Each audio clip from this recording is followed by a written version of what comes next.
Hello, my friend. This is Enrique Sanchez from Global Premium Cigars. And, thank you for listening. And we are here in Final Third Cigars. Coming to you from the award-winning Final Third Cigar and Whiskey Lounge, PCA's 2024 Best of Leaf Midwest Cigar Bar, Indiana's exclusive Aladino Cigar Lounge. It's the Final Third Podcast.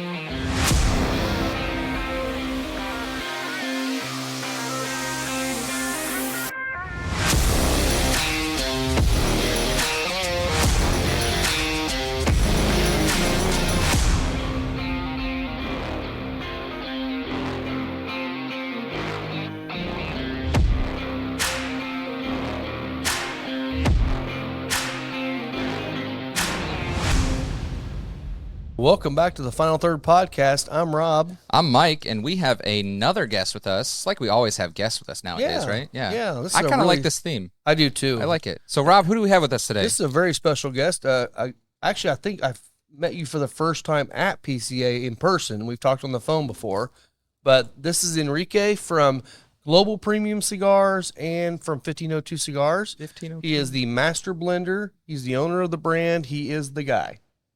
Well, thank you, Rob. Thank you, Mike, for having me here. To be honest, let me correct you many things here. Okay, thank you. I'm not the owner. I'm not the master blender. I'm just a face behind the brand. Okay. All that will be my wife. Like any happy marriage. She owns everything. I understand completely. She makes me work, and she pays me in cigars, so I'm good. That's so a good thing. that sounds very similar. Yeah. I like that. The only way I get paid is cigars and bourbon right now. So see, my wife goes to work and pays me with letting me be at home to take care of everything else. Yeah. That's how I get paid. Yeah, so.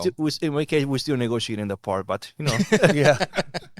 I get paid in doing the dishes. I have to do it. Yeah. That's how I get paid. So I have to cook and do the dishes too. So that's so we have a lot in common already. Besides the cigars. Absolutely. Well, we'll dig into the brand a little bit more here as we get going. Today, we're all going to be kind of smoking a grab bag of different things from 1502. I grabbed the blue sapphire. Same. And Mike did too. And then Enrique, what are you smoking today? Ooh, I'm enjoying 1502 Nicaragua. Interesting. Everybody grabbed something from a puro Nicaraguense. 100% Nicaraguan. So you got the blue, and I got the white. What happens when you put blue, white, and blue together? Does anybody knows that? I do now because you just told us, but you tell everybody. Okay, it's true. It's you make our Nicaraguan flag. Yes. Nice. If you're been in my country, Nicaragua, you will know our flag is blue, white, and blue. And the definition of that one is that we are between the two of the greatest oceans, Atlantic and Pacific, and in the middle is the white, in which represents purity. That's Nicaragua. Oh, awesome. That's great, man. So we'll go ahead and get lit up here, and I'll tell you what else lit up. Hey, speaking of lit up, we're gonna get lit up. Go ahead and drink too. We're gonna have some of our Peach Street pick we had here.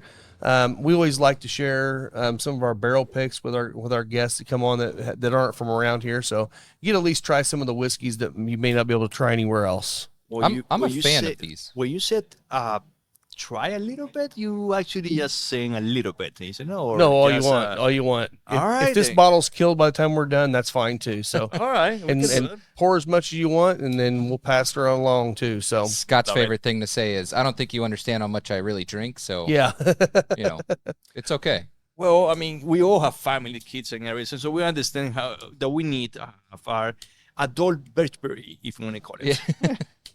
So I really like these packages, Rob. I don't know if you notice at the bottom it has the strength from 1 through 5 on there. I'm looking at that like it's like a tax strip or something, and I'm like, that looks like a barcode. And then you said it was 4 out of 5, and I was like, that's the strength. That's pretty cool. That is cool. cool. I like the packaging because it kind of gives you the rundown of like the wrapper, the binder, and the filler. Yes. And then at the bottom there, it has your strength level. You got the I really like that. You got the QR, you got the barcode. At the top, you had the Vitola over there. So yes, we came up with this idea, and it's one of the few patents you're going to see in the industry, because when you put all 4 together, you have 4 angles, so you far away you can see our logo. That now is protected; nobody else can use it. So that's one of the unique things. And the problem that we had, and the reason I came out with the idea, is a few years ago when I'm doing one of my European tours, is that I couldn't find my cigars because in Europe, normally the humidors is smaller. They take everything outside of the boxes and they put it in the shelf. Sure. And then I'm there trying to look for my cigars and, find that little bend. And sometimes it's not that much brighter. So it was tough. So it's like, okay, a second. So everything that we create with the boxes, the beautiful and everything here is completely destroyed. I mean, the concept. So that's why I say, okay, look, let me find a way that not only it protects the cigar, which is the most important part of it, but also it has the brand awareness and has the recognitions. And somehow we see it every time I go to a party or any place, the first people that actually see that are the ladies. They're like, oh my God, what is this? It's like, no, it's not lipstick, but let me show you. It's a cigar. And they're like, wow. Yeah. Like, well, I'm glad you're happy because they look phenomenal thing. Yeah. Oh, Well, yeah. and we were talking about earlier, the nice thing about this is it is more sustainable with the environment. You don't have to send out one box and then the refills can come in the magazines where you can actually refill them. I like that idea because I mean, I'm not one of those shops that sell boxes. I give them away and they stack up and they stack up and they stack up. Luckily a lot of our people still like getting free boxes, so they still take them. But I've seen a lot of shops that have hundreds and hundreds of boxes sitting around. I'm like, that's a shame because, I mean, it's artwork. I mean, each one of those boxes is artwork, and I hate throwing them away. Yeah. But a lot of people have to. This way we don't have to, and we can just order the refills, and that's great. So I appreciate that. But, Roberto, not only that, I mean, you think about all those 100 boxes outside. Those could be 3. They used to be 3s. And you know what? Let's save that our Earth. I mean, we do have a responsibility to be a part of this globe.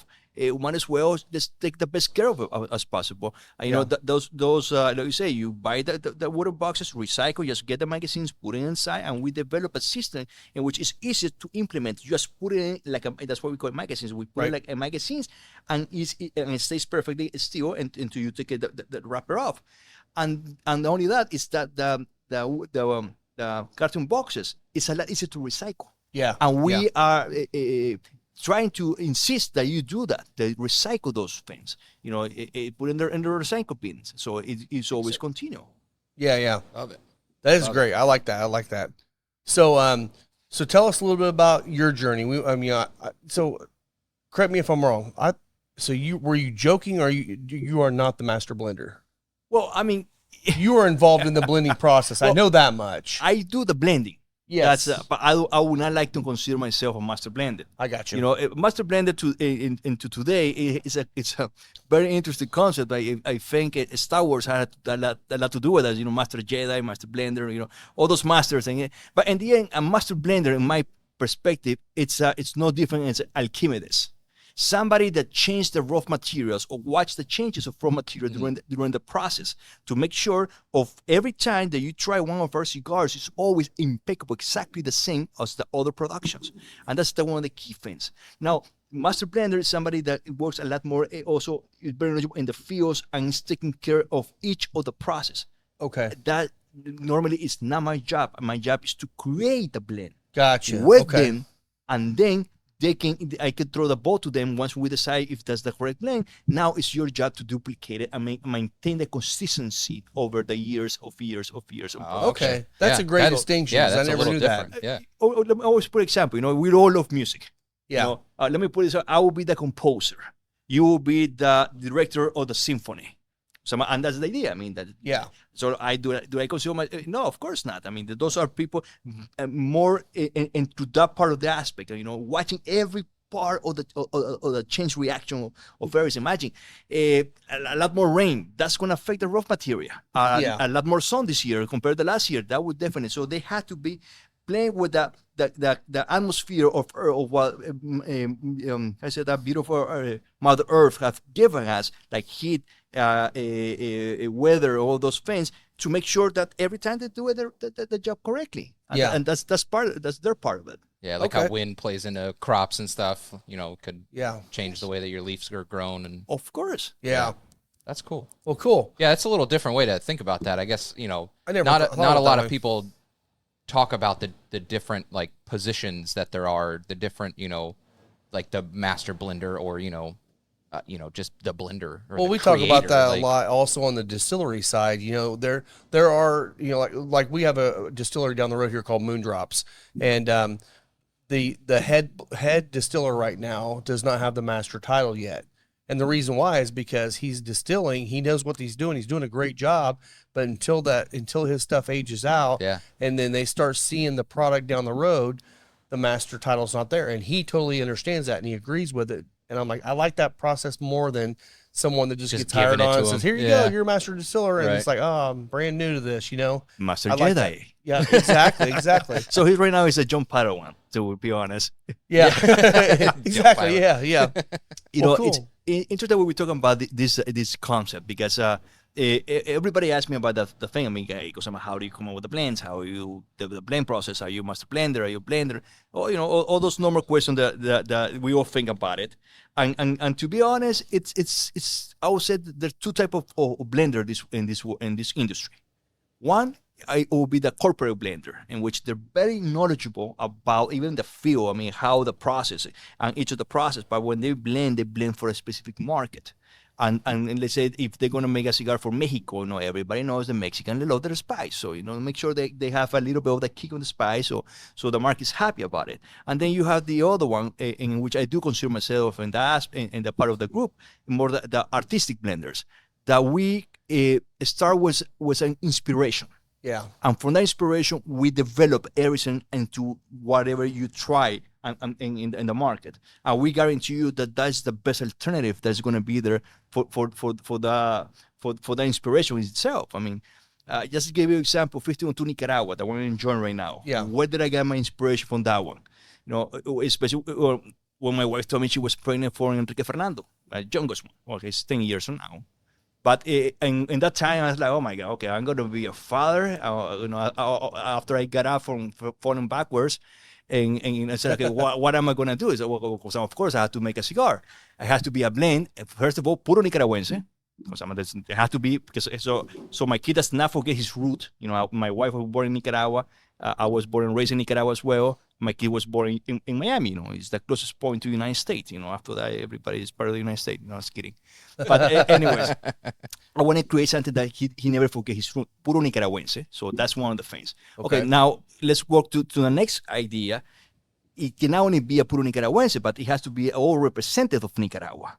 So all four major regions or the main region of the we grow tobacco, Nicaragua, has to be in the blend. So it has to be Jalapa, Condega, Estelilla, and the beautiful island from Ometepe. And by the way, Ometepe just got one of the volcanoes, Madera, got eruption last week. Okay. Oh, yeah, I saw that. Yeah. Wow. Interesting. Well, nature. Yeah, exactly. And then the other thing is like, okay, and then none of the regions actually can be standing out. It has to be Nicaragua's one. And that's when my inspiration came for that one. So it was, I think, like 18 months after, when I think it was his baptized. In Nicaragua, we are very small family. So between close family and the very close friends, we were around 250 people. And in there, was my cigar basket, and was 51 to Nicaragua. The first time they show it to the world what we were creating. And everybody go and grab it and start smoking it. And like, hey, guys, wait a second. I have to wait another 6 months for that production actually to be in the market. So please leave me some behind. So that was the first time. And I had for the first production, I had 3 boxes. Yeah. Because we have, Soriana and I, we have 3 kids, Alejandro, Antonio, and Enrique Fernando. So whenever one of them are 21, we're going to be opening one of those boxes. And we're going to see how it goes. But everything starts with inspiration. And that's the point of it. The corporate blender, master blender, whatever it is, they think of a market. I think of something that's never have been discovered, but is waiting to be showing the light, or especially the lighter, if you want to put it in a better perspective. So, and that's my job, to find it. I make sure that you guys enjoy it. Yeah. I love that. That is awesome, man. So let's back all the way up here. So what got you into tobacco? Is this a family heritage? Tell us a little of the story about where you started, how you got going here. Oh boy. here it comes a curveball again. We're for a curveball And you don't have today. to share if you don't want to. That's fine. No. I like to share, especially to keep drinking this bourbon. I'll be sharing a lot more. Not my financial statements, but that's No, fine. that's all right. That's all right. That's okay. I won't share mine either. Hey, I will say Mike's financial statements. He did make $5 on Facebook last year. I so did. He's Cheers. all over it. Yeah. There you go. See, cheers for that one. I'm a content Cheers, creator now. buddy. I made $5 on Facebook. Yeah. Yeah. You're the guy. That's a lot more than what I made in Facebook. Same here. I said, yeah, I can't quite quit my full-time job yet, but I can buy like one Tatiscan. Yeah. So, like, I can do that. At least. Oh yeah, So, yeah. So yeah, tell us a little bit about you. what got you into tobacco, and tell us more about you. Interesting. My first experience with cigar, I was smoking cigarettes back then. I was in high school, but my first experience with cigar was in La Antorcha, the Madrid train station. That was in 1991, if I'm not mistaken. It's a good year. So, and they're waiting for the train to go to Barcelona or Toledo. I can't remember which one was it. But sitting down, watching all the gentlemen passing by smoking the cigars. And I'm like, you know what? Why not? Let's give it a try. I'm here in Europe. I mean, I don't have my parents next to me, I'm with the backpacking and going everywhere. I go to the tobacco place, la tabaqueria outside the train station, and ask for the cheapest cigar they have in the house. Now, you have to be in consideration, that was in high school budget. Right. Either have a good cigar or have a very cheap meal next day. So, I got the cheapest cigar there's in the house. I went back to my chair, and they're trying to light the cigar. It was impossible to light it. It was the worst draw ever. I would try and after a while I said, you know what? This is not for me. And I threw it away. So a year after, I remember I was in my house in Managua. My uncle Jose Loy commencing with Romeo Julieta Churchill from Cuba. And said, what the hell, let's give it a second chance. Maybe I didn't get that right one. And he's like, you know how to light it. You know how to cut it. Huh? Yes, how to cut it. Huh? Oh, maybe that was the issue with the draw back in Spain. But anyways, he told me how to do it. And I did inhale a couple of times, so smoking cigarettes. If I was just about the same concept, it was definitely not. So when you see the flying pigs going, or the blue devils walking by, and it must be the cigar. Yeah. Uh-huh. So, and then after that, I started learning about how to enjoy cigars. I had a lot of friends from Cuba, from my father, friends, and they used to give me, every time they come back to Nicaragua from the island, they also bring me a lot of Cubans, especially I remember the Cohiba Lancero with a cellophane on it. That was early 90s. Yeah. I mean, and I used to have boxes of those in my room. I mean, I go to high school with my cigar always in my pocket and smoking my cigars, and they always kick me out because, that thing stink. Well, get out of here. The 30-something years after all my friends come back to my house to look for the cigars, great. Only took them a little while. But anyways, I'm there. So cigars always been part of me. Always been enjoying cigars at an early age. And then I got a meeting with Don Nestor Plasencia. He was actually the one that pushed me to the industry. Wow. And I was in the meeting, I remember I wanted to do some brokering with tobacco, not cigars, tobacco itself.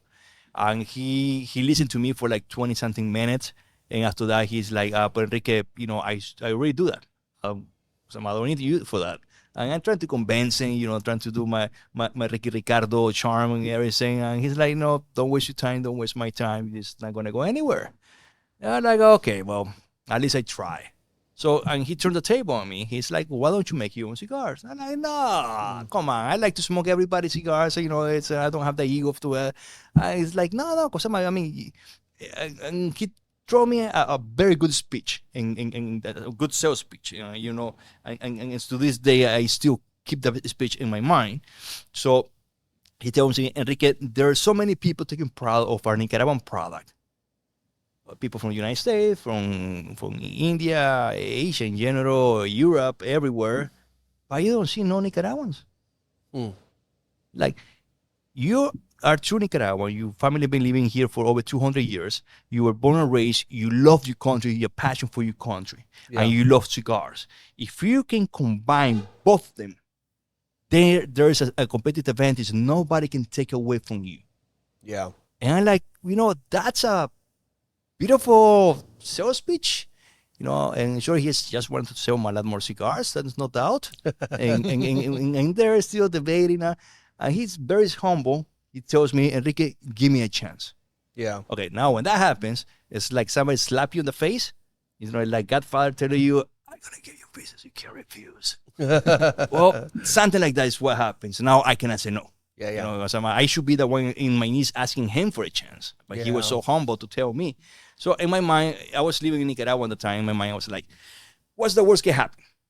I'm going to come here. I'm going to learn about tobacco because I had no idea. I've been smoking cigars for quite a while, but smoking cigars on non-tobacco or even worse, blending the tobacco is completely another atmosphere. So, and if it doesn't work, at least I'm going to smoke a lot of cigars. There you go. Yeah. It's a win-win situation. I don't know who's we, but at least I win.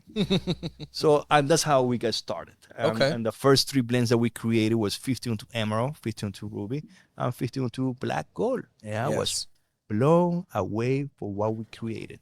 And that's how Global Premium Cigars, or GPC, got started. Okay. That's awesome. Yeah. Well, and I don't know if I've ever told you the story of how I found your brand, but I was in South Carolina and I went out there and there was a cigar shop out there called The Cigar Shop. Uh-huh. We always like to shout out those shops. Great shop. Love those guys. But they had the Black Gold out there on the tables on sale. I'm like, I've never seen this before. So I bought one, went back to the hotel, smoked it, went back, bought the rest of the box they had. And then I think at that point, that's when I connected with you guys on social media and was talking about opening up a lounge and wanted to make sure we had it. That's when I went down to the smoke pit and helped them for a little while, brought them in down there. And then, of course, we had to have them when we first opened here. But I fell in love with it from the Black Gold. The Black Gold was the one that I first smoked that I loved. Yeah, it's a beautiful, and I'm glad you get a chance to enjoy it because we're still, imagine 12 years in the industry and we still not even scratch the surface. It's one of the things a lot of people doesn't know about our brand, doesn't know about our cigars, doesn't have any clue about our passion or background. So when you find somebody that actually appreciate what we create, that's as a blender for us, for me especially, it's a thank you. That's no other word. No, but it's great, man. We have a few people in here that's all they'll smoke. They come in here and you'll meet a couple of them tonight. Mark is into the XO. That's his baby. He smokes them. He buys them by the box. Loves them. And then Carmi, she also loves the Ruby. She smokes a lot of the Rubies. So they're probably our one couple that's just their jam, and they're in here every week, all the time, smoking those same cigars a lot. So really, beautiful. It's fun to see people fall in love with a brand like that. And that's why I'm excited to have you here today. I'm hoping we get a lot of them out tonight. I know it's a Thursday night, but I'm hoping we get a lot of them out here to meet you to see why they love the brand and actually fall in love with you in the process. Because just talking to you, I see the passion you have for this industry and the passion for what you're doing, and that's one thing I love the most about this industry is, for the most part, almost everybody that's in it has a passion for it, and it's not just a job to make money. Because we all know it takes a long time to make money in this industry. Well, we always make the joke. Is that how to make $1 million in this industry? Start with 2. Exactly. That's exactly right. Yes, it's exactly right. I like that. Well, and like we talk about it with whiskey brands, bourbon, and all that. You throw a stone in Kentucky, you hit a beam. So like everybody's family at some point.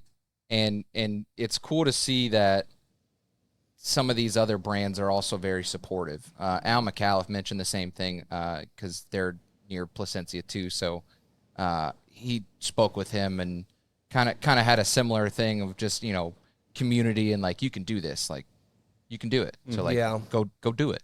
Just don't doubt yourself. Just go do it. Try it out. Like there's nothing wrong with it. Just figure it out. You'll figure it out. And I see a lot of people that like, especially a lot of cigar smokers, they talk about this is such a massive industry. It really isn't. It's a pretty small industry of people doing this. You need competition. You definitely need competition, but it's actually, everybody knows everybody. Right. And there's something fun with that. When you go to the trade show, it's so much fun watching you guys connecting with each other and seeing each other and hugging each other. And it's like, that's what this is all about. Relationships and just building up an industry together. So right. And Enrique, we love that. you said it too. Like you like to smoke everyone's products and enjoy other things too. Like I think that's awesome because there's nothing worse to me than meeting an owner or a rep or something, and the first thing they say is, "I only smoke my cigars," or "I only drink my bourbon." I'm like, one, you're probably wrong, but two, you should probably smoke and enjoy everybody's products because it's research. You know, like you got to make sure that you're not doing the same thing. But even if you are, like, what could I do better if theirs is better? Or it's is mine so much better than theirs? Like, well, it's also the appreciation of what people are everybody's doing. supporting everybody. Yeah. I think that's a huge thing to do. Like, I don't like going to whiskey tastings and I see the master distiller drinking a beer. Like, that kind of puts me off. Like, I want to see him enjoying his juice, Like, what's wrong with your whiskey that you don't want to drink it when you're telling us that we need to buy it? I'm like, okay, maybe that one's not for me. So, yeah. But it's cool seeing the support in the community, and it's pretty cool, especially with PCA. Like that's huge. So tell me, so you have Global Premium Cigars, that is your overarching company, right? And then you have 1502 as one of the brands under that company. Is that correct? Okay, that's correct. I just want to make sure I was telling people Global correctly. Cigars, or GPC, is the name of the company. Gotcha. And then we have two brands. One will be Cachito. Yeah, is the one made by Barrera Cigars, which we have that here too, guys. Yep. And then the other one is 1502 Cigars. And under 1502 Cigars, we have 7 different sub brands. Yeah. That will be, and we categorize them very simple. Scotch that we were talking about before. You got blended Scotch, you got single malt, you got barrel Scotch. Our portfolio is divided just about the same. You got a blended selection, in which is 1502 Emerald, 1502 Ruby, 1502 Black Gold. Why blended? Because you have tobacco for other countries in those blends. If at least 80-something% is Nicaraguan tobacco. Right. Then you have our Puro selection, in which, of course, you got 1502 Nicaraguan, 1502 Blue Sapphire. And then you got the 1502 Aniversario, the one that made by A.J. Fernandez. They came out, was it last year? No, 2 years ago. Sorry, for our 10th anniversary. Which one is that again? Oh, the anniversary. Yeah, that's right. Yeah. And then, of course, you got the 1502 XO, in which is our Rose Roy. I mean, that's it's our masterpiece in that. It's aspect. Great. It's great. I haven't had that one yet. It's one of the. It's a cigar that has. We always talk about the difference between strength and body. That is the cigar I tell people the most about. That's the one that screws it up because it has full body of flavor and just the transition and everything in it, but it's a mild to medium in strength. Yes. So you're not going to get hit by nicotine, but you're going to get all the flavor of the ones you normally might get hit with nicotine. It's kind of a flip-flop of a lot of cigars. And I love that because the guy that likes really full-bodied stuff thinks he likes strong stuff, and I have him smoke that, and he's like, that was great. I'm like, yeah, that was mild. Of course. There's some people in which they go in the car and they push the accelerator and they want to hear the but you don't do that to a Rose Roy. Exactly. Yep, that's exactly right. Yeah, there are other cigars for that experience. And let me show you. Do you know why? How did I come out with the concept of the 1502 XO? No, I've never heard it yet. Very interesting. Does anybody knows here how or the blue label from Johnny Walker was created? No. See? We're going to learn something new today. Let's hear it. All right. In any production, because I'm a Scotch or Bourbon or cigars, whatever it is, normally the master blender comes along and says, we're gonna make, actually the sales team said, we're gonna sell 20 million bottles this year. Okay, perfect. So he comes and he does his number and says, okay, well, I need 30 cases or that barrel. I want that one, and they start making all the preparation for start doing the mix of everything. Remember, a Johnny Walker Black, I think it was 30 or 37 different malts in which they use in the blend. It's a blended. And Scotch, the youngest one of the blend that you use is the one the number you have to put in the bottle. Right. That's, Black is 12. That was the youngest they used. You had to put 12. Yep. So what happens with this process? Whenever that production is gone, you have to come up with a new production. Yeah, that has to be old. But you cannot use the old barrels. Right. So if there are any leftovers, they stay in the corner. After 20, 30, or 50 years, that corner actually is a few warehouses in which there are great product, but they cannot mass produce it anymore to keep the consistency, the quality control in that aspect. So this young fellow from Johnny Walker comes along and says, hey, you know what, let me see what we can do with all these leftovers. And I start working, I think it's 48 or something different months in the Johnny Walker Blue. It was created, and then everything comes around it. But it started with a problem. How do we solve the problem and find a solution in which is beneficial and at the same time create greatness? And that's exactly what I did. So in my idea, when I hear the story, it's like, wait a second. If Johnny Walker has the same issue, I guarantee you Plasencia has the same issue with small batches, something that was leftovers and nobody else can use it. I mean, the big guys can mass produce it. I mean, it's worthless for them. Yeah. But in my case, being a boutique company, I can do magic. And that's how I got started.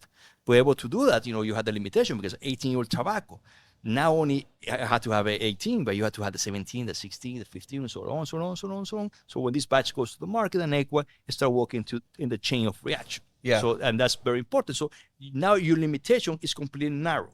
Okay. And that's why it took me around 3.5 years to perfectionate that blend. Okay. To say, now this is what we're looking for. So I don't like, they always make some, in the marketing industry, they always make some limitadas. I hate the limitadas. I mean, the concept of limitada is like, here you go, have this great cigar once, but you only going to enjoy it this time, and that's it. Yes. Why are you doing that to me? I mean, And it always ends up being the best one they've ever made. It's like, come on. So, That's what I was Stop doing that. Make it regularly. Thank you to sponsor Deadwood Live.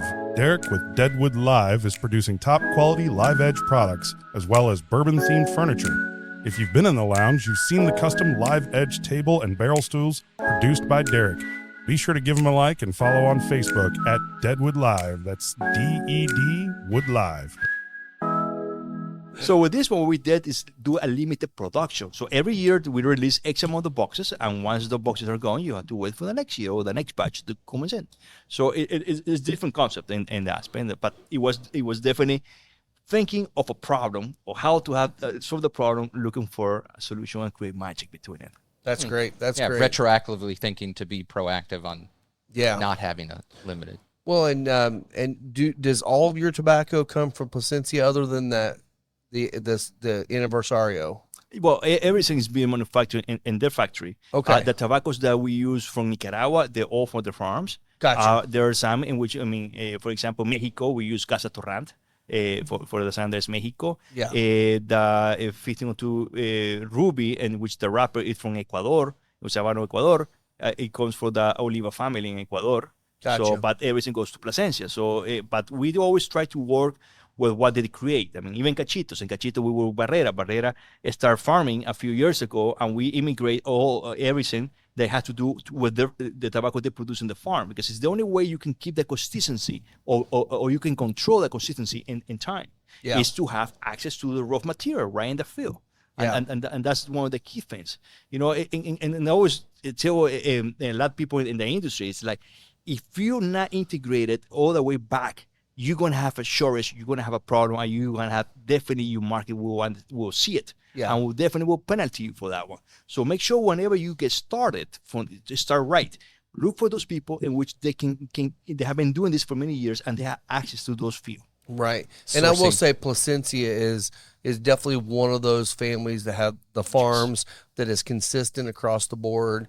And one of the things too is like, it's like Aganorsa leaf, Plasencia, you can taste the farm in each one of those.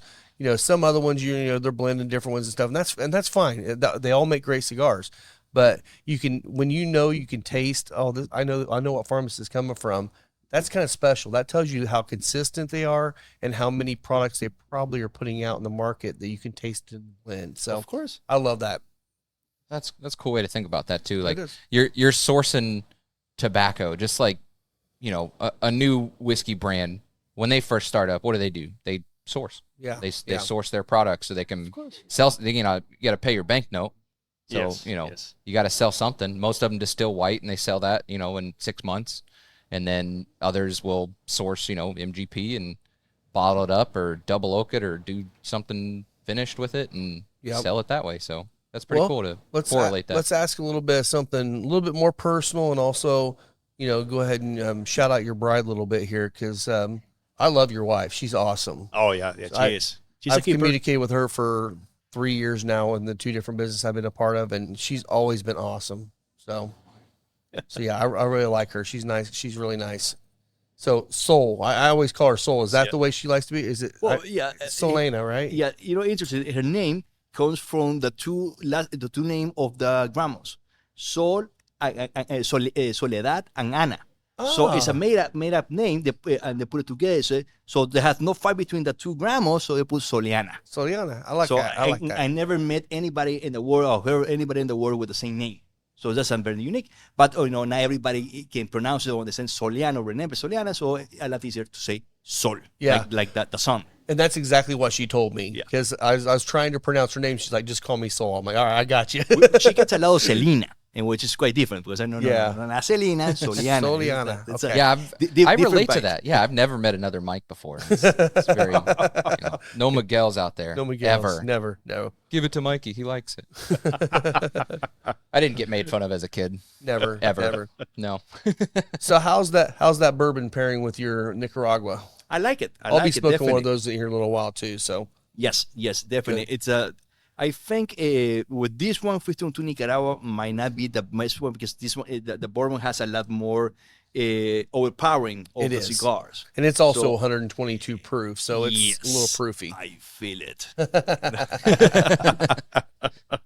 Get you all lubed up for the show. Right now, it's definitely it's a good equilibrium in that aspect. But I would choose maybe a 52 Black Gold like we were talking before. With this one, I think will be a little bit more to that same level. Well, the Blue Sapphire is actually pairing pretty nicely because it's got the strength. But this cigar for me always gives me a little bit of a dry fruit kind of note in there that I think is playing nicely with the sweetness of the bourbon itself. I get that. I know a lot of it's subliminal, and we talk about this all the time. Eyes do a lot too, but that blue, I get a dry blueberry note as the dry fruit in the cigar. That is very interesting because especially in the Lancero. And it's many years ago when we released it, we start hearing on social media, hey, blueberry. If I was funny in the moment because it's since it's blue, like you say, it's perspective. Yep. And when I started on one of my tours, the blueberry. So one of the brokers at that time working with us said, so when you open a box of blueberries, the freshness that you get out is just about the same one. Oh, and like, so okay, so you're actually saying that for real? Like yes, it's a reminder. Of course, it's a reminder. It's a memory. Yeah. So and then they asked me, how do you guys come out with the blueberry taste or flavor or aroma? And like, well, we have blueberries in every corner in Nicaragua. Oh yeah. We don't know what colors of blueberries in Nicaragua for sure, but when we're talking about flavors and aromas, you have to understand that it's about memories. Exactly. Yeah. You cannot say it tastes like blueberries if you have never tried blueberries before, or you cannot say, hey, it tastes like chocolate. Right. But if somebody had never tried chocolate before, you cannot compare it. So the interesting part of it is that the more you have fresh of those memories in your brain, it's easy to remember them in your conscious and subconscious. Now, when you have a flavor or aroma in which it does not fit the profiles in your memories, with the brain, what it does, start searching and start looking for similars to compare it to other things, and that's had a lot to do with cigars in many things, because in the end, all the flavors profiles that you get from the cigar are memories from you. I mean, somebody else from South Africa or Nicaragua or let's say Austria is going to get a completely different perspective in the aspect. Yeah. Because their memory are completely different. Their food they eat is completely different from what we eat here. Right. So it's all had to do with those memories, in which they're very important. Yeah, they eat fruit for breakfast, and we have waffles. Well, and syrup. That's really, that's a good point, because we talk about that all the time. Every flavor note you're getting is just a memory of something that or you've remembered from your past. Yep. So, but that is something I hadn't really thought much about, because I've heard a lot of people from Central American countries that smoke cigars, and they're like, I could tell you what tobacco's in it. I can tell you this is Habano, this is whatever, and then, but I don't get all those things. So, and I always thought, I wonder if it's just their palates or what. And I'm like, no, it's not their palates. It's because they don't have a memory of anything we're talking about. Yeah. So tastes that like makes leather. that makes a lot of When sense. was the last time you licked leather? Yeah, yeah. Yes. I licked some things when I was a kid. This tastes like Windows. I didn't do that. No, that was last night. I didn't do that. But interesting. I'll tell a story in which it was told by one of the master blenders in Plasencia.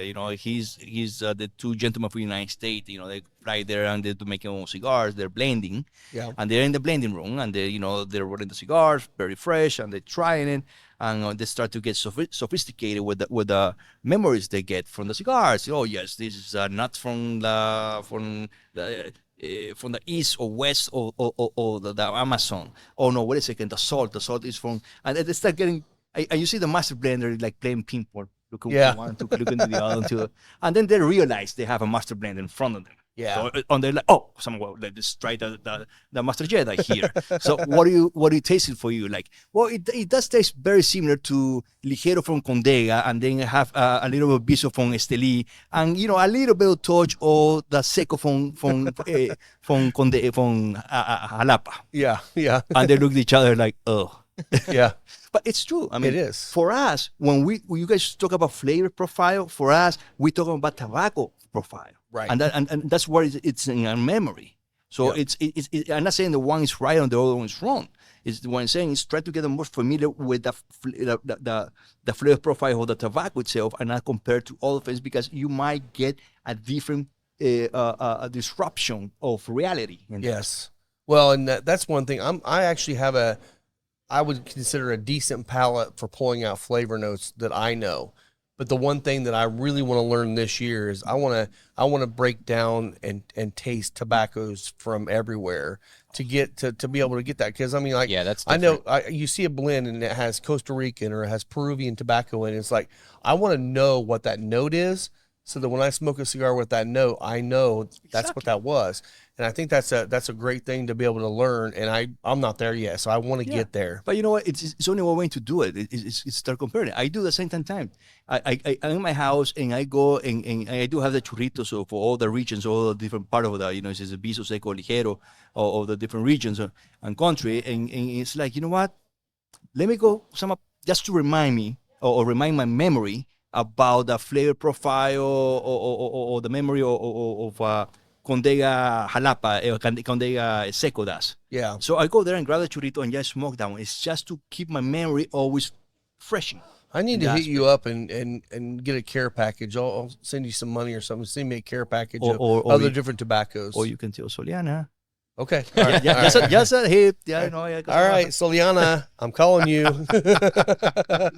Wait, is she gonna be like our wives and not actually listen to this? Yeah, most likely. That sounds about right. My wife only listens to it when I'm editing. Well, I will say Lisa does listen to it because she's trying to figure out what we said wrong, and then also did we say the things that she told us to say? So or not say. All the above. All of it. Yeah. And she calls us out a lot. She does. But yeah, I mean, like that's a good way to put it, and like I'd be interested in learning some of that stuff this year too, because like that, San Andreas always gives you, like, I mean, well, me again, memory, cocoa, cherry, like gives you these certain flavors to where, like, if I smoke something that has San Andreas in it, like I can tell, like it's pull it out. Yeah. So that's really cool to, and I would love to learn more about picking out other regions of tobacco and like different tobaccos and stuff. Like I'm with you. I think I'm pretty good at my profile, but I know there's some things that I'm pulling strings on, circling the wheels, because like I don't have that memory. So like it's just like, oh, this tastes like tobacco. Well, I mean, just think about in meals or cooking, for example. Everybody knows how salt tastes. That's the most, I think, flavor profile memories that everybody has. Yep. And then peppers. Because most likely it depends on the pepper, black pepper or white pepper, green pepper, it depends. It can get a little bit tricky in that aspect, but most of the people that say black pepper, everybody had tried it once. Yes. Now, how do they taste together? Right. Okay, you might know the memory, you might have those memory. How do you put it together? Okay, what about if you put there now paprika? Wait a second. I know I have the memory of paprika by itself, but together. Yeah, not together. It's only one way to find out, and that's what we do when we do blending. Yeah. So we take it's like a symphony, okay? Because everybody knows how the instrument play, everybody know how the guitar plays. Yeah. But what about if we put a guitar with this tempo, with the let's say the violin? That's a good example. Or what about if we throw the drums? Or whatever. No, it's like, let's throw this one out. And that it's blending. That's what we do. That's when I'm working on blend, once we had the concept, I put all the blend in my head first. And that takes months, might take years, just to put all the things together before I even send that information to the factory. Say, hey, make this, give me different alternative, percentage-wise, and boom, boom, boom, boom, and all the aspect. But that's how we do the things. But I do have the experience. I have the memory to be able to do that. So the most you get fresh of those memories, the better it is. So when you retrohale a cigar, when it comes out of your nose, what do you typically lean towards? Is that black pepper, white pepper? Like, what is it for you? It depends on the blend. Yeah. Okay, cool. That's if we get a little bit more pepper, a little bit more strong, and you're going to see it's because I have a lot more ligero. It could be other regions in which the biso is a little bit more strong too, but mainly it's more ligero to that one. So when there's some cigars in which when you retrohale, you definitely your eyes get a little bit watery. Yeah. That's the ligero talking to you. Yeah, and that's the important. If you don't retrohale, you're never going to be able to experience that. The full flavor, yeah. Right. Yep. It's like I always tell everybody, get let's say a filet mignon, and put a clip in your nose and eat it. Let's see how they taste. Right. And you're like, well, see, it does not taste the same, isn't it? Yeah. So, I mean, try to do the retrohale the best you can, and everybody know, and everybody can do it. It's a little bit tougher, but that's how we create magic. Yeah. And if we're able for you to enjoy it too, it's all your sensors. Use all the senses. Yeah. So I'll ask you this, because you said too, like pepper, at some point in everyone's life, they've probably tried pepper. What is the one thing other than pepper that you would say that every human being has ever tried? Well, you're talking about all human beings. That's a very tough one, because there are so many places in the earth in which they have not tried barely nothing. So it's a little bit more complicated with that one. But the other one will be the sweetness, the sugar, for example. And that I think will be to the other opposite, or salt, will be sugar. And not most of this, a large percentage in the worldwide, they have tried in some way. Yeah. That's different. I never really thought to think about sugar. No, because you're right. Like, different regions of the world are going to have different sugars. Yeah. And it's going to come out different. We learned, and this just went right over our heads when we heard this, breast milk. Yeah, this was during a sensory training. Breast milk, but the memories you have of the breast milk, it's last time I tried, let me see, it was probably like 48 years. Yeah. But at some point, that was like maybe one of the first things that you ever tried. So what she was saying, this is Jackie Zykan. She's a sensory trainer for whiskey, and she was talking about, she's like, it's kind of like a base flavor in your psyche, because when you're a baby, that's what you drink, and that's why a lot of people come up with creaminess, or a little bit of that kind of oily creaminess out of in certain things like foods and drinks and stuff like that too. That's where that came from. Yeah, that was just something that we had never thought about, because my mind would have gone to sugars or spices or something, something that is normal. Childhood. Childhood flavors. Yeah. Not juicy fruit. Well, it depends who you ask. I mean, if you as a kid, you would say chocolate. Chocolate, yeah, right. It's got to be chocolate. Or cereal. Like every kid in America ate cereal as a kid. It's like, well, in Nicaragua it would be gallo pinto, but that's quite different. What's gallo pinto? Gallo pinto. You never tried gallo pinto? I may have, but I don't know what it is. What is it? It's one of the most delicious dishes, and it's very difficult to prepare. It's rice and beans. Oh, okay, yeah. I do like rice and beans. Yes. In the Nica way, in which is, oh my God, then you put a little cream, the fried cheese to the side, the maduro, the tortilla caliente. Yeah, that's not just rice and beans anymore. Yeah, I know. Well, I was so disappointed because Lisa and I went down to Miami, and we were going down to see, we were going to Honduras to see the Jerry farm. By the way, this is Will. This is Enrique. Yeah. Final Third Cigar is Indiana's exclusive Aladino Cigar Lounge. Come to Final Third for a selection of over 20 different Aladino cigars, including the Cameroon, a wonderful cigar with nice light flavors. Make sure and visit Final Third, the Aladino exclusive cigar lounge for Indiana. So we're back in here again. Our Will has joined us. I think he just got done hobnobbing with somebody. Guys. We don't know who it was, but I wish. he No. can't tell us because he tells us he has to kill us. So All business today, man. I wish. Yeah. All Good to see you guys. Yeah. Glad to be here. Yeah. Yeah, heck yeah, man. all right, so Yeah, where where we were head we? to next? I don't know, man. Oh, What were we that's talking what we were just talking sensory. about. Yeah. Well, we were just talking about sensory stuff as well. But one thing that we talked about before was the Nicaraguan festival. Tell us a little bit about that, because I know you guys go there every year to that festival, and you should, because obviously you live there. You don't still live there though. Or do you have a house there as well as in Miami? Well, I do have my mother has a house, so that means I Gotcha. have a So house. you have a That's house. where I Yeah, have- there you go, there you go. exactly. And, my sister, my brother, everybody live there, so it's Okay. all my friend, or most of my friends are there too. At least I would say 50% of my family still live in Nicaragua. So Okay. yeah. It's So you Nicaragua. go back and forth quite a bit. I do. Always Good. find an excuse to go back home. That's for sure. Good. But in the Nicaragua Cigar Festival, Puro Sabor, I mean, we only go there for the festival, but we are part of the member of Nicaraguan Cigar Chamber. So Okay, we okay. are a sponsor of the festival too. Oh, So gotcha. it's not only for pleasure. We go there for work to entertain and talk to a lot of friends worldwide. They come to visit us. That's so nice. it's probably a week, if you want to call it, in which you see different part of Nicaragua, but then mainly is Esteli and the regions around Esteli. Last year we went to Condega to see one of the facilities there of one of the big manufacturers.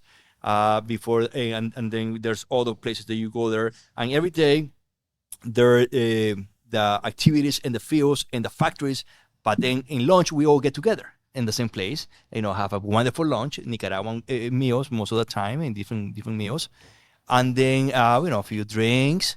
And then in the afternoon, we do another tours. Depends on the group you are. You go to different factories, different fields. And then at night, these parties, food, drinks, and friends. Yeah. That's into early in the morning, in which you have to get up again and do the same thing. So after a few days, you're a little bit hurt. I like Yeah. this culture. That's I like why this we culture. That's why we do only one time a year.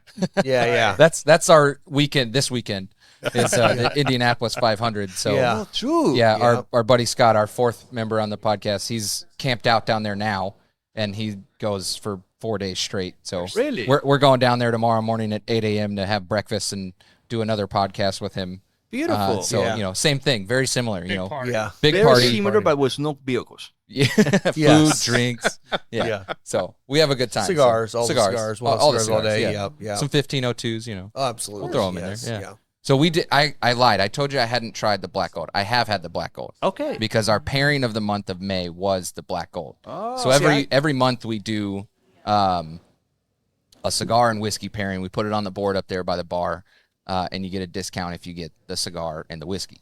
Love so it. That was our pairing of the month of May, was the 1502 black gold. So Great that was choice. we did that with the Masters Collection Woodford, and Did that you one enjoy actually it? paired. Oh, it was amazing. Yeah. Yeah, the 52 Black Gold. I know that was the first one you tried too Yes. as well. The wrapper is at San Andres, Mexico for the Casa Torrante. Yeah. And then it's you have double binder from Nicaragua, and you have 3 ligeros, 2 from Nicaragua and another from San Andres, Mexico. Oh, okay. Yeah. Amazing. That's why it's 5 out of 5 is the strength. But interesting part of it is that the cigar is not overpowering. It's not like, even though it has 3 ligeros, it's not gonna knock you down. I don't blame for that. I mean, Sure. I like a strength in the cigar when it's needed, but my idea is never a strength. Compared to the 52 Blue Sapphire, in which the way you guys enjoy as well, in which I have 2 ligeros. That's why it's 4 out of 5 is the strength. And does not have Ometepe. You only have Jalapa, Condega, and Esteli in the blend. Okay. Wow. Okay. Yeah, I didn't know that. You kind of glossed over this a minute ago, but so you have Jalapa, Esteli, Cantega, And the beautiful And the island of Ometepe. That's what I was going to say. Ometepe. So the other 3 regions are fairly close, but then Ometepe is the offshoot of another island. Yes. Gotcha. Actually, Ometepe it's in Lake Nicaragua. Okay. And which is, I believe, is the biggest island inside of a lake worldwide, or at least in America. Okay. So, and it has 2 volcanoes, Madera and Concepcion. Madera is the one right now erupted last week. And right in the middle is when you feel the tobacco. It's one of the beautiful in Lake Nicaragua in general, is that if you're in the middle of the lake, you don't see coast. I think it's the second biggest lake in America after the Michigan lakes. So and something very unique. It has freshwater sharks. Really? Okay. Oh, There's only two lakes two lakes in the world, and was freshwater shark. One will be in Nicaragua, the other will be in Congo, Africa, if I'm not mistaken. Okay. But that one I never seen one, and I'm looking forward to see one. But I don't they wanna are see it. there. I don't want to take your word Interesting. for it. Interesting. Yes. I'll go. I like the not seeing the coast part. That's cool. That sounds Oh no, great. and they have we have 365 little islands. They call it like Isleta de Granada, in which you can swim from one to another. It's very short, and they have beautiful houses there. Some either have tennis courts, and they're nice places. And we always said we have one isleta for every day of the year, 365. Oh, okay. Oh, wow, okay. Interesting. And the Wow. sunset and the sunrise in that day, I never seen a pinkish reddish color anywhere in the world compared to there. Wow. It's amazing. Wow, interesting. So down there, that's one of the things we have around here. Like here in the last, what was it, about 2 weeks ago, a week ago or whatever, they had the we could see the aurora borealis here because of the magnetic storms going over and everything else. So you never see them this south. It's super seldom. They were seeing them in southern Indiana, all kinds of stuff. Our biggest issue here is light pollution. Pretty much everywhere you are, you're close enough to a city where the light kind of screws with seeing the stars well. Yeah, and all even that out stuff. this way. How is it down in Nicaragua? Is Well, it? I mean, it's I a know you third still have world big country. cities. I mean, yes, but if you are outside of those big cities, I remember when I was before I came to live in the state, I used to go a lot of hunting in Nicaragua. Oh my God, those skies are full of stars, in which is amazing. You like, how it's like, well, the light pollution, like we were said. But it's amazing. Nicaragua is pure in nature, and that's one the beautiful of it. I mean, we have everything in one country except snow. This is the only thing that we not have. Just to give you an example, we have 40 different volcanoes, in which 21 are active volcanoes. Okay. That's why we call Tierra de Lagos y Volcanes. It's land of lakes and volcanoes, because we have three big lakes, and then of course we had the two coasts, Atlantic coast and the Pacific coast. Well, and those volcanoes give you all that nice, rich soil. Yes, it does. So there's a reason why all those volcanoes are creating some of the best tobacco and coffee beans in different regions, stuff like that around the world. So yes, Is the pH of the soil like generally acidic a little bit, or? It depends where you go. To be honest, I'm not very familiar with which of the regions, but it has some characteristics. Because it depends where you're going to be, what is going to be growing better than other things. Yes. Yes. So how does it affect it now that it's like actively erupting? Well, I mean, everything right now is close. Close to Ometepe, the port, everything is when it was erupting, was completely closed. I mean, there's nothing you can do about it. Yeah. I mean, it would affect the farming and everything, no doubt. It would affect the tourists, no doubt too. But interesting. I remember a few years ago, Volcan Momotombo. It was erupting. Volcan Momotombo. It was the one close to Managua. We had two. It's Momotombo and Momotombito. Momotombo, Little Momotombo. So the big Momotombo was erupting, and it had people from everywhere in the world flying to see the eruption, because it was not dangerous, it was far away, but you can hear it and you can see how they scrub the lava in the air and everything. When you're driving in the highway, you're like, oh, look at that, and you can hear the thunders, and Wow. it's completely. How cool is that? Yeah. No, if you go to Volcan Masaya, which it has been active since centuries ago, you can actually see the lava from, if you stand next to the edge, you can see the lava. oh wow, I will have a video, because I can show you, in which I filmed it with my iPhone. Because you walk in there and you can zoom it, you can hear that lava lake cracking underneath, and it's just part of Nicaragua. wow, That's awesome. Wow. That's super cool. I tried to lit a cigar there, yeah. Just burn up all at once. Yeah, I've spent a lot of time in Ecuador over the past years, and when we were there one trip, Tungurahua, I can't remember if that's how you pronounce it or not, was actually in the eruption phase. Problem down in Ecuador is the cloud covers halfway up the volcanoes all the way up there, so you couldn't really see much other than the smoke and the ash falling. But it's still unique, another unique area with the Andes through there too. So, which again, that's why they probably grow some great tobacco, great flowers, There great you coffee, all that too. So Yes. I've spent 0 time in that area. So yeah, Well, I was in Ecuador I last know week. Yeah. Huh? I was in Ecuador last Oh, week yeah? with Soliana. Yeah. what range or what region? Quito. Okay. Yeah. We only stay in Quito because we're there for like 38 hours just for a meeting and fly back so I can start making my trip to this area. Yeah. So it was a short one, but it's beautiful country. Yeah, we spent a lot of time in Quito, all the way down through to Rio Bamba and down. We actually spent some time in Guayaquil as well, but I've never been down to the coast yet.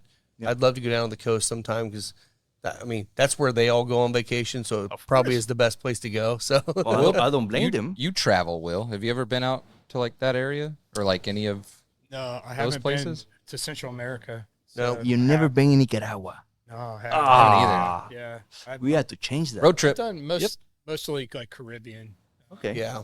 trips, things like that. Okay. Yeah, I've not been to Europe a few Nicaragua times. yet. I want to go. I definitely want to make a trip down there. We went to Honduras a couple years ago or last year. That's the only Central American I've been to. It's a other beautiful than- country as well. Yeah. Yeah. Actually, next week, let me see, the 12th, I'm taking all the family to Nicaragua for 3 weeks. Nice. So I can say we shut down everything. If somebody needs to order, do it before because, or talk to your sales representative because we will be in Nicaragua. Yeah. And I told her, so we're taking out of those 3 weeks, 2 weeks we're going to San Juan del Sur and we're going to live the beach life there. Yes. Now, that was what we used to do when we were kids in Nicaragua. Every time there's vacation, we go to the beach and we stay there for 1 or 2 months. With all the costs, and we didn't have PlayStations or Nintendo Switch or iPhones at that time, because unless you bike, fishing, going to the beach, swimming, we were kids. So in this time, I told my wife, it's time for our kids to start doing that in a point as well. So let's go there and have fun, just relax. We go fishing. It was perfect, and living a little bit Good of for you, the man. experience. Love it. Yeah. That sounds like a blast. Yeah, that's awesome. From concept to creation, Bother Visuals specializes in bringing your ideas to life. They'll turn ordinary moments into extraordinary stories. Bother Visuals is your one-stop shop for all things visual. Be sure to like and follow on all social media at Bother Visuals. You deserve it too. This has been I know with PCA being earlier in the year, how does that affect you guys? Because for us, I was super happy. I didn't want to be in Vegas in July, so I was really happy. And also starting it out earlier in the season makes the season kind of kick off. How does that affect you guys? Let this me year? respond it this way. In the 12th of next month, we're going to Nicaragua. Yeah, you couldn't have done that last year. That's right. Last year was Yeah. impossible. It was like my wife said, when are you taking vacation when the kids are on vacation? Whenever PCA is not around the corner, now I have no other excuse. So Nicaragua it is. So it is good for you too. Good. What do you think of that Nicaragua there, Will? How's that treating you? I think it's great. Yeah. It's beautiful. Yeah. I love that cigar too. It's just not too Haven't had powerful, one of those but it's just got nice flavor. Yeah. Heck yeah. Very good. Love it. I had a question though, like the growing season. Mhm. So when do you plant Nicaragua and when do you harvest? Well, normally the harvest season is between I would say the start late November, early December, and into goes to March around that time. Okay. So that's when it depends on the fields, it depends on the part, but that's the region time. Anything outside that, it's prepare the land for the next one. So you harvest something else. Okay. So you always bring the nutrition only, back to it. do you only have one season a year? Yes. Okay. And there's many farms in which in that season they take 2 or 3 crops. Gotcha. So Okay. it's, Okay. Okay. Yeah. Because that's one of the things I'd always heard about Cuba was, they were just, in another term, raping the soil by just constantly planting. And I assume that meant all year long, as many crops they can get in, not letting the soil regenerate, getting the crop. Is that the case, or is that just? Of course, they have been doing Okay. that for 500 years. Yeah. I mean, Yeah. in case of Nicaragua, we are very responsible doing that. And besides, remember, in the 80s, we had a civil war in Nicaragua. Right. So all this land, they rested for over 10 years. So nothing actually was being, as a farmer, being grown there. So it was all nature. So everything went back to the land and the nature. So now that we get be able to harvesting, we are very responsible in that aspect. Or most of the farmers there are very responsible, and they try to put something back to the land. So they're on good. top of it. That's why you see that quality of product that we have. It's unbelievable. And I think Nicaragua has not even scratch the surface of what we will be discovering later on. I mean, it's with all the innovation, the technology is going to Nicaragua, and the new lands being discovered. I mean, wow. Yeah. If right now we're number one worldwide, wait another 10 or 15 years. You will be amazed. That's awesome. There's nothing higher than one. So, But you can stay there. I grew up in the Southeast. I grew up in South Carolina. Okay. So my first job in 8th grade, when I was 12 years old, was working in tobacco. Really? So wow. we still I had didn't know that. tobacco in South Carolina then, and it's so hot, and cropping and popping the suckers off the top. I mean, you would get all the tobacco gum all over your hands, in your hair, on your face, and the only stuff that gets it out is the lava. You've got to have something with some abrasion to get all that tobacco gum off. But Well, that's part of the fun. it was, it was really cool. I mean, it was just hard work, really hard work. Yeah. So. Who'd you work for? I worked for a farmer, local farmer in town I grew up in. Kind They of like probably here, had- everyone that was younger, they went and did detasseling in the cornfields. Yeah, when it's we just were younger. we didn't go to school until after Labor Day because that's when they were harvesting all the tobacco at that time. So we went after Labor Day. August was busy time. Nice. Yeah. Interesting. And then once you get all the good leaves off the bottom, then they're stripping stalks with whatever they can pull off and do it all again next year. Yeah. Nice. So, Wow. I So- did not grow up doing that. Now you did mention your kids. So how or tell us the name of your kids again and how old are they? Alejandro is 20, and then Antonio is 15, and Enrique Fernando is 10. Okay, awesome. Now are they interested in your business? Are they a part of it now? Well, I mean, it all depends who you ask and what time or the moment when They you are ask still them. young, You know, yeah.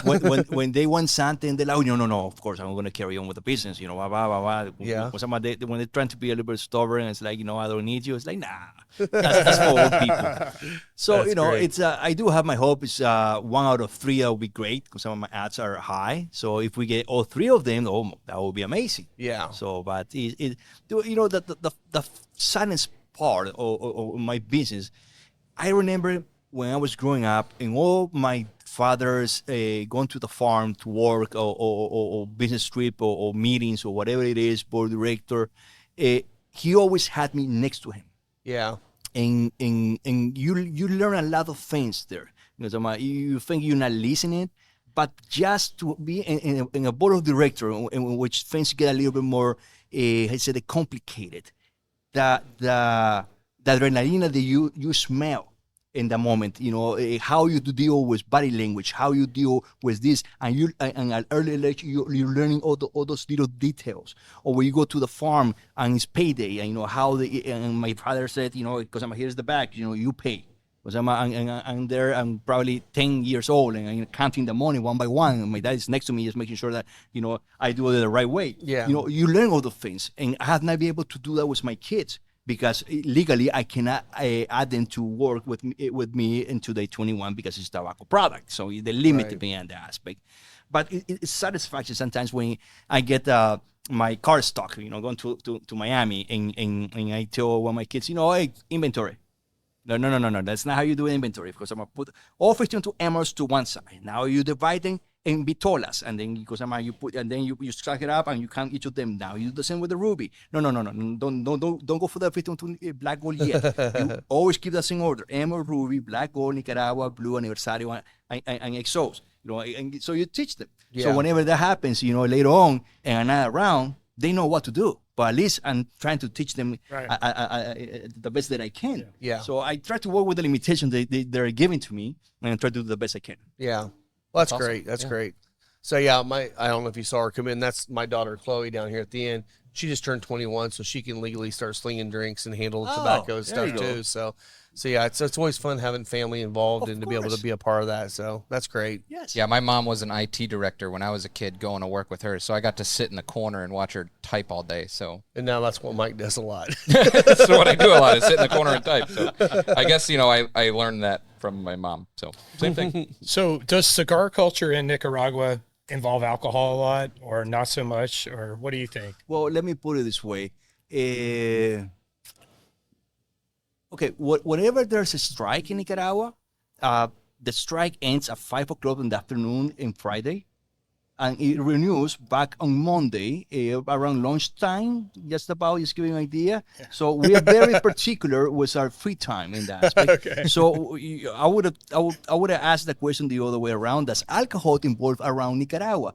Yes, we do learn that Flor de Caña is the best rum at early age in life, and we are very proud of that we will consume. But it's a little balance in that aspect. So Sure. yes, cigar, it's you get a lot of rum there, but we also have great coffee as well. So no alcoholic product is something we do enjoy very much with our cigars. I love Nice. coffee and cigars. Yeah, Yes, heck that's yeah. I We do talk about too. coffee and cigars a lot of the time. So This Yeah. one, imagine with a cappuccino or an espresso in the morning. 100%. Yeah, That's I'm my with style. you. Yeah, all And day. even 1502 Emerald, 1502 Nicaragua, my 2 star of the day cigars was my cappuccino right after breakfast. You cannot go wrong. Yeah, So- I'm with you. we were Yeah. talking about breakfast cigars the other day. Just Yeah. like what our go-to is for the morning, and I like to start dark. I just typically stay with the medium to full body stuff all day. A Sith.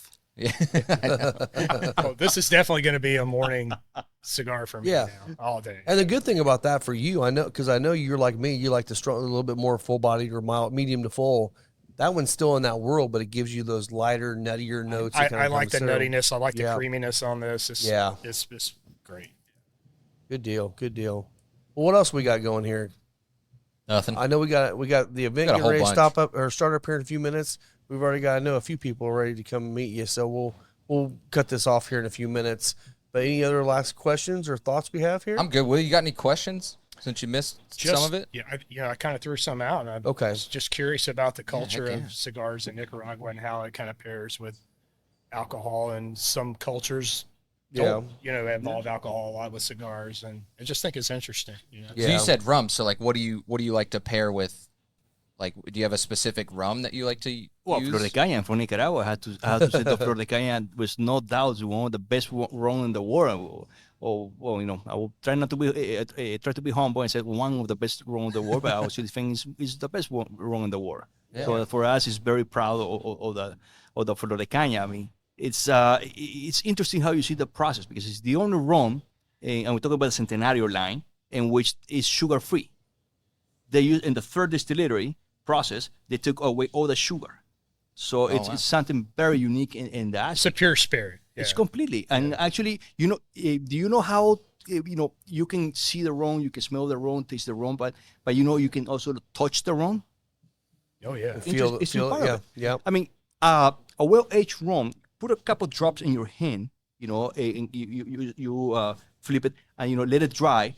And if the hand gets sticky, that means it's not well-aged rum. They're putting chemicals, something else, Yeah. or molasses to make it look aged. Flor de Caña, every time you do that, never gets sticky.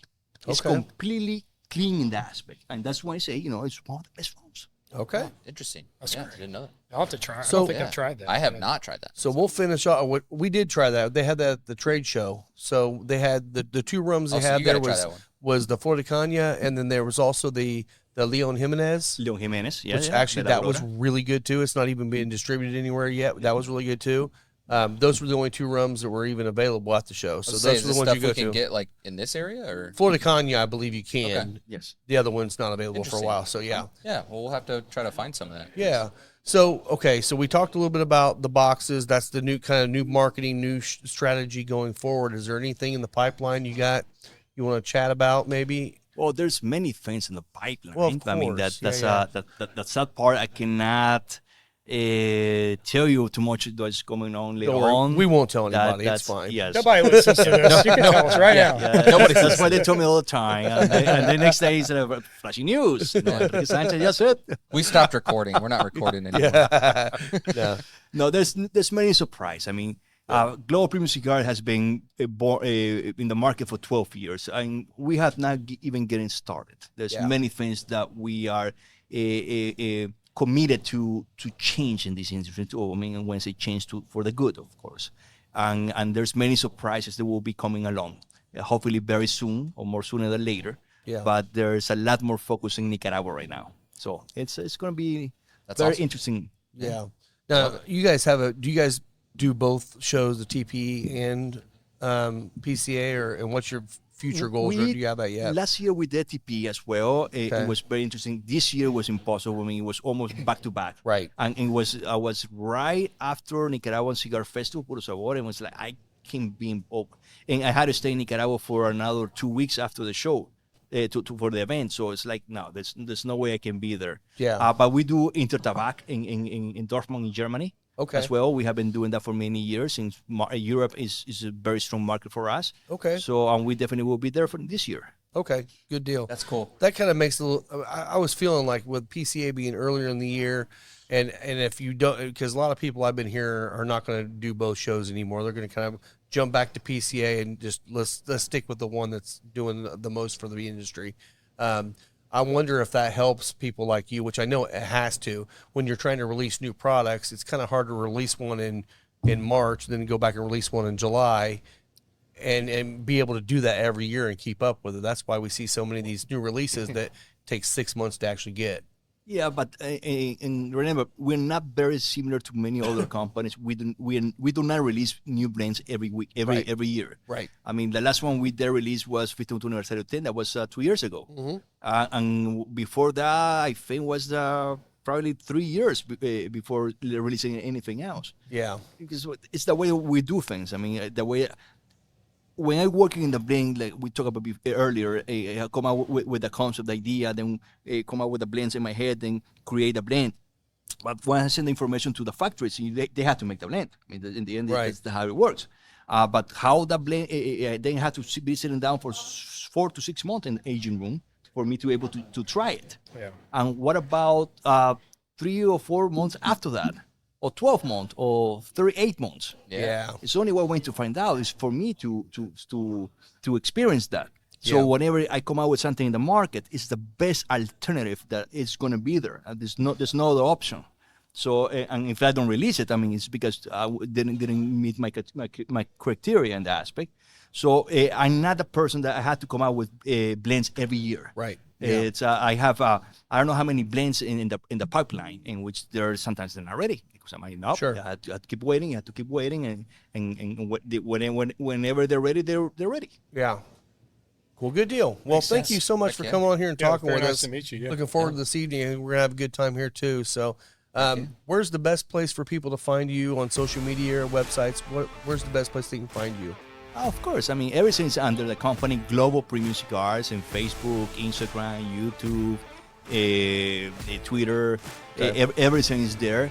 You always can go to our website, which is saying Global Premium Cigars. Okay. And then or send us a message, and we always try to get as soon as possible, get back to you and respond to all the questions. And we always very like to have our hands in social media, especially. It's Yeah. the only way you can be close to the consumers, and so that way we can know what the experience, what are they liking, and always get the feedback for us. Very important. So make sure whenever you're there, to enjoy one of our cigars, tag us, and we always get back to you. Yeah. And right now we have the nomination. It's the time of the year again for Cigar Journal Trophy Award. Yeah. And we always recommend for you guys to support us as well. Yes. And please support us with 15 to Ruby. So Ruby hopefully will be the nominee this year, and then Okay. we can bring that trophy home. That'd be Heck yeah. great. We'll make it Yeah, happen. and if you guys want to come in, if you've never tried 1502 cigars, come in here. We've got all but the Emerald in stock right now, but we'll get that back. We got these in stock. Come out and try them in there. And if your local brick and mortar where you are doesn't have them, let them know. Get a hold of these guys. Get on. I mean, it's so easy to contact you guys. Just send a message out on social media or on the website, and just get them in there and try them in your region. I think they'll sell very well. So again, Enrique, thank you very much. You guys can follow me on Instagram at Final Third Cigar. Find me on Instagram at Cocky Wolverine. Find me on Instagram at Both Are Visuals, Spencer Lees, and don't forget to follow the podcast page, The Final Third Podcast, and at Final Third Cigar on YouTube. Yeah, well, thanks Yeah, again, thanks for and we joining will us. see you guys next time. Cheers. Cheers, everyone. Cheers, And like I guys. always said, remember, relax and enjoy. Absolutely. Very Thank you very nice. much. Cheers, man. guys. Cheers.